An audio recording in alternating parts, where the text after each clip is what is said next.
Barbra Streisand is the first female artist to have #1 albums in 7 decades: 60s, 70s, 80s, 90s, 2000s, 2010s, and 2020s. So impressive. And she looks great. She's a Taurus, of course. Hello, Melissa. It's been a while. I'll get my hair in there. Hi. My new hairstyle. It's like, is that your new hairstyle?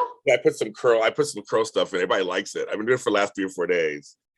I actually put curl stuff in, so it's actually curly. I don't have curly hair, so it's actually curly. Yeah, I was gonna say, very curly. You don't have curls. Let it fly. Beautiful. It moves. People like it. It moves. You have such a head of hair. Like, seriously. Yeah, and about heads of hair. Yes. Yes, because you have a head of hair also, girl. Yes. Yeah. It's 45 minutes. Oh, now I get it. I want to show you something. Okay. So James Lott Jr. I cried when I got it, but James Lott Jr. is now, even though I have this award, which is a major award also, my Capital C Web Award I won 3 years ago. Beautiful. Yes. But now I have one of the biggest industry awards you can get in television underneath the Emmys. It's called the Indie Series Awards, and I am an Indie Series Award winner, James Lott Jr. And I got my. Oh my goodness! Congratulations. This is why this is special. I'm part of the ensemble. We won Best Ensemble for audio fiction, but I was the first person to take a chance on this young kid from Illinois, and we decided to put together an audio soap called Forever and a Day. We released it during the pandemic. It was a huge hit.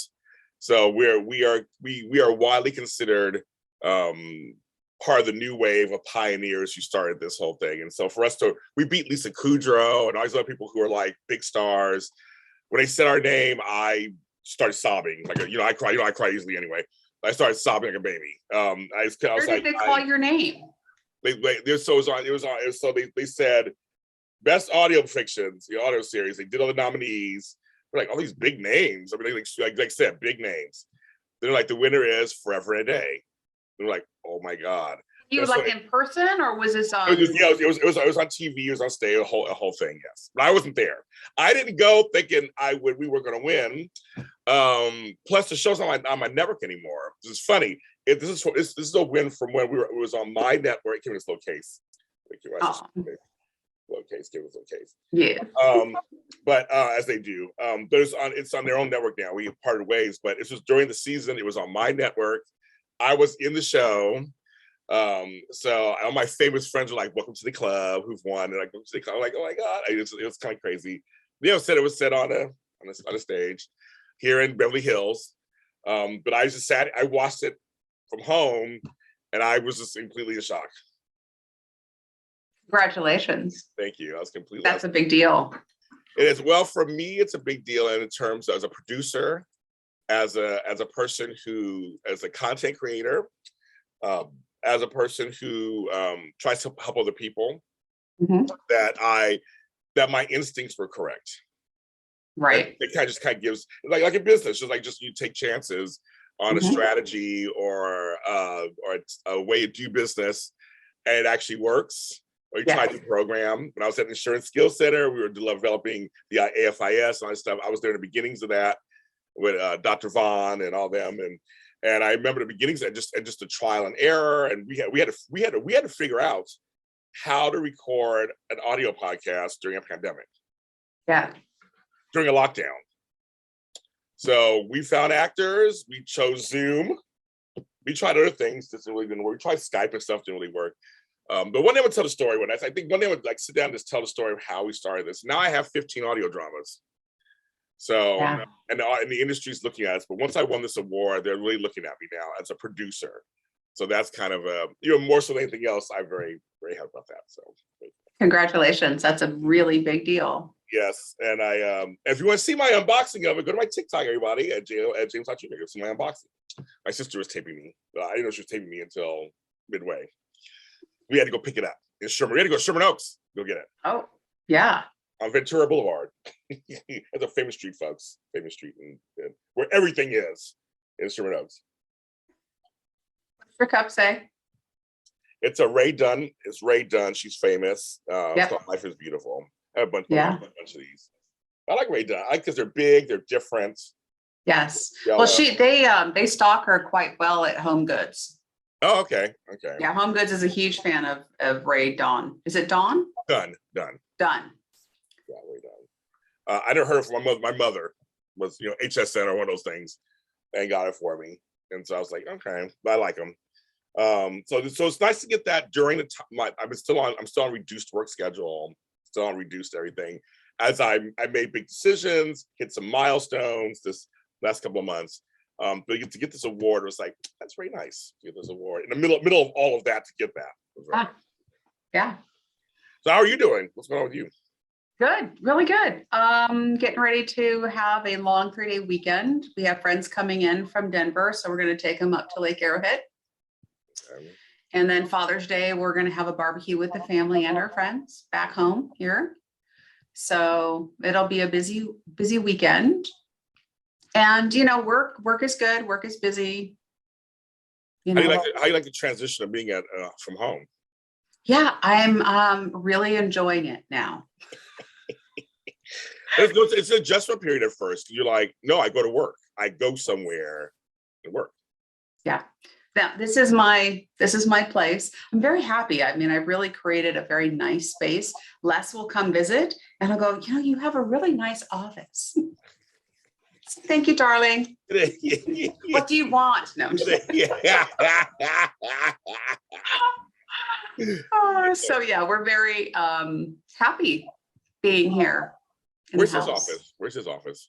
He's literally 2 doors down from me in our hall. Yeah. So he's not next door to me. We have separation. We actually have physical wall separation, which is nice. Wow. And I sit at the front of the house, so I hear all the gardeners. And he sits at the back of the house and he hears our neighbor dog Maggie barking and the gardeners. So I think I kind of got the better location. And I get the morning sun and he gets the afternoon, so I can go on, but I won't. Well, I love it. I'm an organizer. I love stuff like this. So, sorry, everybody else don't get to deal with it. No, but I do want to say something as we're talking about this. So we got a really nice message. Oh my God, I'm trying to cry. We got a really nice message yesterday from somebody who said to me that she's in a lot of physical pain. She's going through some like neuropathy stuff and all that stuff she's going through, and she really looks forward to our Monday chats. Oh, that's so sweet. It helps her to get her pain for a half an hour or so. Oh, I already cried. I cried yesterday. I'm gonna try. I'm already starting to cry already. I'm a big crybaby, everybody. I cried in the show like twice. But I thought it was very sweet that she said that. So I thought that was very sweet. And we're sending lots of love her way. And if we could say her name on air, let me know, and I will do a nice shout out for her. Yeah, we'll do that. Yeah, they say because a couple people were saying, I just really love you guys. Like it's like 2 friends talking. And I'm like, well, that's the point. Just kidding. This is it. This is it. It's 2 friends talking. Our show has gotten more attention. It's getting bigger. It's getting more views, more downloads. The last 2 episodes. So it's like, and this is the thing too. It's like I tell people all the time.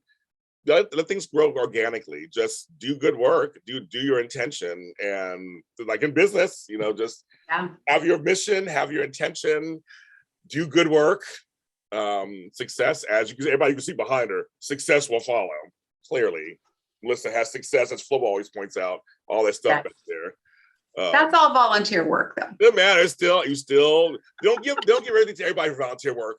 Everybody gets a prize or award or something or certificate. Yes, it's a labor of love. It isn't a labor of love. I enjoyed, we've talked so much about our time together at the State Insurance Association and Young Agents programming.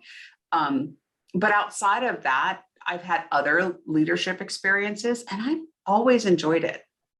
Always. And it's just about being present and doing what you can do to help something that's bigger than you. And collaborating with other people to work on a common goal.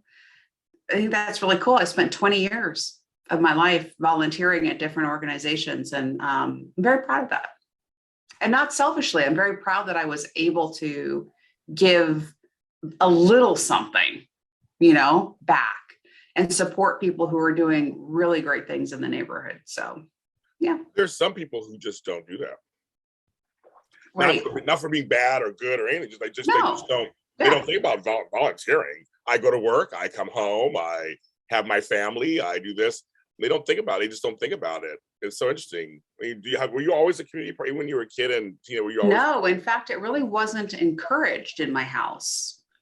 My dad was not a big volunteer, my mom either. Really? Okay. It was actually just kind of the example of other people, as I got into my early 20s and started like branching out beyond my dad's insurance agency and started making my own contacts and my own friends. And then all of a sudden it was like, wow, this is really cool. So I found my own path in that regard, Interesting. Yeah, I grew up with hippie parents, so it was you always were involved in your community. I mean, and it's funny because I say that with smile on my face and a little joke and everything, but really, I mean, because that was the whole thing about being a hippie, was that you were kind of tuning out to the big government and all that stuff, but you're here to help the community. It was all very right. But helping the community was to help the world. It was like kind of that macro thing that goes on. Was it act locally, think globally? They say later. They've said that phrase later. So I always grew up with, it really took a village to raise us. Everybody was auntie and uncle, whether you were related or not. It was kind of that whole thing. So I guess I always felt like collaboration, community was always a part of my life. It was always something you just did. At school, I mean, I was over, as you can tell, I was an overachiever as a kid. And I remember I produced, I'm very proud of this. I created, produced, and ran my elementary school's first Arbor Day program back in the 70s. Wow. I believe it. I totally believe it. Isn't that crazy? Me, little Jamie, with his hair probably back in the 70s, just running things. I was like, you just plant things. I literally worked with local nurseries and had trees planted at myself. I mean, I did a whole production, And I should have known then I'd be a producer. Like I didn't know that then. I was just like, that's what you do. I got an award for it later in graduation. It was this whole thing that 5 years of service to the school. They made a special award for me that they had never had before. Of course, it's me, of course, right? But that to me was normal. I mean, it was complete. Like you said, there was no ego or anything. It was just very much like, well, we should plant trees, and I'll put it together. Like no one else is going to do it, so I'll do it. I mean, that's kind of my attitude about stuff. Like, you got to see what's going on around you. What's going on? What's going on? Yeah. Speaking of planting trees, I was talking to a colleague last Friday, and we got to talking about gardening, of course, right? One of our mutual loves. Yes. Have you heard of community gardens? Mm-hmm. Yeah. I had never heard of a community garden. His family is a part of a community garden. And apparently like plots of land come open, and then you can and it's really just a contribution. It's a very minimal contribution from what I understand. And you plant, fruits and vegetables and whatever it is that you want on your plot. And there's produce sharing that goes on in the community of this community garden. I thought that was so cool. And I don't know that do we have them in LA anywhere? So this is my favorite subject in the whole entire world. Urban farming. Oh my God, like totally. So in New York is where I first saw them years ago. Oh, okay. Because in New York, there's no space. There's no parks in New York. Besides, it was like Central Park, of course.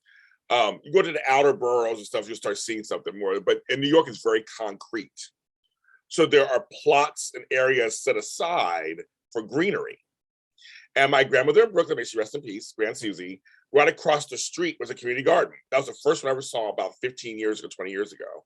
And as she said, she had a plot. Everybody had a plot. You can go over there anytime you want to and work on your little plot, but it was understood. You used to steal up people's fruits and vegetables. Like we all had a trust basis. But yeah, we had little areas, and it was like, and I just like sunflowers over here and green beans over there. But New York is where I first saw them, and then I was living in San Francisco. It's hippy dippy up there, so I saw a few of those in the Haight-Ashbury area, which is where the hippies are over there. But I wasn't sure about what they were real or not real. They were for the homeless. I wasn't sure what was going on over there, but I used to see some over there too. Cut to LA now. I'm seeing more and more. My friend Ron Finley, who's the gangster gardener here in South LA, who's very famous, He's out there planting community gardens and trying to beautify South Central. And he believes, and I believe the same thing, and I'm sure you do too, teaching kids how to grow something and tend to something is a great metaphor for life. Also for older people, I did I have a course that I teach on self-care and gardening, and I'm part of the Culver City Garden City Club. 80 years in running. They've been doing 80 years. And a lot of the members are older, but it's good for older people for the dexterity, for getting vitamin D and sunlight, all kind of things for older people too. But community gardens are popping up. They're not as popular, but they're popping up in places. I couldn't tell you where they are. There's some like in Venice, Santa Monica. That's of course hippy dippy over there. So you'll see a few. They're not as many, but they're starting to pop up out here. And urban farms starting to pop up here too. It's a whole new thing that they're trying out here, which is it's not as trustworthy and done as it is in other places. But I never seen them in the Midwest, or I never seen community gardening because they have actual farms. New York was a place I saw it first, and then San Francisco, and now I'm seeing some in LA. My colleague lives down south, like San Diego area, but not specifically like San Diego proper. Yeah. And he would say they would walk as a family, and they'd always walk by this community garden. They were so curious about it. And then they got to know it about, they ask questions because you can kind of visit. They have visitor days where visitors can come and check it out. And then a plot of land became available, and I guess their name was on a list or something. And they said, yes, we want to be members. And it was really cool because he said sometimes, like if people see that you need a little extra water or something, they'll take care of it. Like they got you kind of, they've got your garden. Instead of like they got your back, they've got your garden. Yes. It just seemed like such a wonderful place, and I thought, gosh, I don't think I know of any community gardens where I live in this area. I mean, there is. It's funny because I have my infamous garden everybody knows about. If you follow me online, I have a huge garden, and I've been opening up to kids. There's a lot of kids walk by with their parents, and they're like, "We love your garden." I'm like, "You want to come in and take a look at it?" And we talk to the kids about what each plant is. And then when I have harvests, like when I have grapes or loquats or plums or whatever, I invite my little nieces and nephews, they're my grand nieces and nephews at this point. I said, get a basket, come on over, and you can pick your own fruits and vegetables. And nice. we have a good time with that. And so I would, if my neighborhood was a little better and a little nicer, which is, it's getting there little by little. I would love to have people, because I want to actually add some signage, make it like James Lodge in your way, and Grand Susie this, and drive, and I have these little things I want to do. But I know the kids always walk by, and the parents just love. Like my friend brought his dogs over, my girlfriend brought her dogs over. I'm like, come on, let them come through and sniff and pee on stuff. I don't care. It's all fertilizer. I mean, it's all part of it. And my friend Tara's coming tomorrow, and as I said, come to the garden, come to the compound, the lot compound. I would lot compound. But I would love to have more communities. I just think it's peaceful. It's a sanctuary. I have butterflies. I have grasshoppers. I have lizards. I just think that people can learn a lot, and community come together when you're tending to something and watching it grow. Oh yeah, absolutely. But that's my hippie upbringing. So I think I'm part hippie. I took that from my mom wanted a bookstore, just cats walking around. That's her dream. It's like, that's just kind of, I come from that. I come from bare feet and dirt. Yeah. That's what I come from. I'm not glamorous. I may work in Hollywood too. I'm not glamorous at all. I like the earth. I do. I like being down here in Inglewood. I love it down here. So, Cool.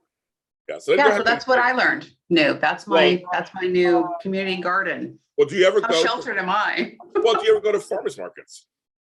Sure. Yes. But it's not the same as going to your own plot of No, land. I was saying you should probably ask some of them if they know. That's my kind of point. Smart. A lot of times. Yes, very smart.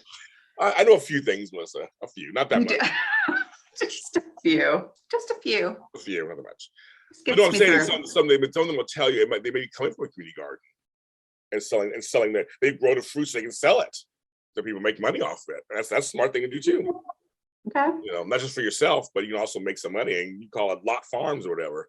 It's like that. Oh, that's an idea. If I had the energy and wherewithal, I would make wine. I have grapes coming in. I would make wine. And wine is good. But it takes like a week to do it. It's like it's a whole process. It is. I will make lot wines. I say one day I'll do it. My grape bushes come back every year. They're fine. So I said one day. I like the name. That's actually has a really good ring to it. Lot It wine. does. It does, right? It does. Yes. I know. Yeah. So I really want to think about that. But yeah, no, community gardens. It's again, you said it depends on your neighbors. You gotta trust them. Sure. You know. So it's kind of very, very interessante. So tell me about your t-shirt. So last night I watched the Tonys. They were so good. And my favorite musical right now is called Six, about the Six Wives of Henry VIII. And this is the search from it. These are each the wives. Anne Boleyn, of course, Anne of Cleves, Catherine Howard, Catherine Parr. You kept learning all the same names. Catherine of Aragon. The show won Best Score. I play the soundtrack every day. So in honor of that, today I'm wearing the shirts. Also, A Strange Loop won, which is a gay, gap-toothed, overweight Black man from New York. I saw his picture. I was like, I can relate to that, for one. And he wrote this thing in 10 years to write this thing. And I play the soundtrack every day. And it won Best Musical. It won Best Book. And then MJ, the musical one, the guy who plays MJ, he plays Michael Jackson. He's really good. He won Best Actor in a musical. There were just some great, and this one chick, so folks, as we're talking about this, we're talking, this is day after the Tonys. Her name is, oh my God. I want to make sure I say her name because she did a performance. It's a musical called Paradise Square. It's set in Civil War, New York. And it's Irish and Black, and they have to come together to fight someone who wants to do something. And this chick, I will never forget her. But I'll make sure I say her name correctly. Her name is Jaquina Kakukango. I think her name is how she says the last name. She's on here. She's one of the leads. She gave a performance last night and held this note so long. And she was crying and she was in the moment. And I was like, that's what stage is all about. I mean, I was crying. The audience was crying. It was like, she was so good. She won the Tony last night for Best Actress in the musical. So I was like, I don't know who you are or where you came from, but now I'm in. And also Jennifer Hudson became the 16th EGOT. If you know what EGOTs are, folks, that's Emmy, Grammy, Oscar, Tony. She became the 6th, because she's a producer for A Strange Loop. So, and RuPaul is a Tony winner now too, because he has Tonys and Emmys. So it's like, I'm just telling you, I just think there is some, Broadway has, it went through a lot. They went through a lot. And I just think that it's very, very, very cool that even though there's like traditional, like Company was on there, Stephen Sondheim, and they won, Patti LuPone won, and people won. But that these newer artists are coming out with these, because to me, it's all about the music. I don't care if you're different, I'll make sure the music is good. That to me is the big thing. And the music's good. There's some really good musicals out there. And the Pantages has, out here in California, has everything coming. I want to see everything from Tina Turner, the musical, to Six. So I want to see all of them when they come the next year or so. But it was very cool to see a community come together. And Adriana Du Bois was the host, and she's queer and Afro-Latina, and she was they were saying she's like the best host is Neil Patrick Harris, and we love Neil Patrick Harris. And so she was good. And just for me personally, it was just nice to see myself reflected on stage. You don't see it very often. So I was just very happy. But to me, again, it goes back to the music. Six, everybody, 666. Check it out. It is so good. It's on Spotify. It is so good. It's trust me, it's modern music, like set to Henry VIII. It's like it's crazy. It's crazy. Well, I will go with you to the Pantages Theater. Okay. I love live theater. Oh, you like it? Okay, good. Okay, yeah. There's a whole bunch of stuff coming within the next year, so I will just say, okay, do you want to see this? Do you want to see this one? Do you want to see this one?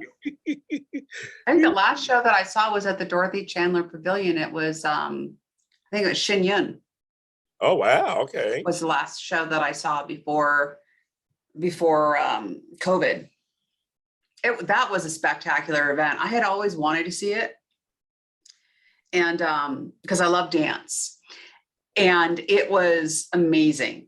I mean, the storyline is kind of a tough storyline.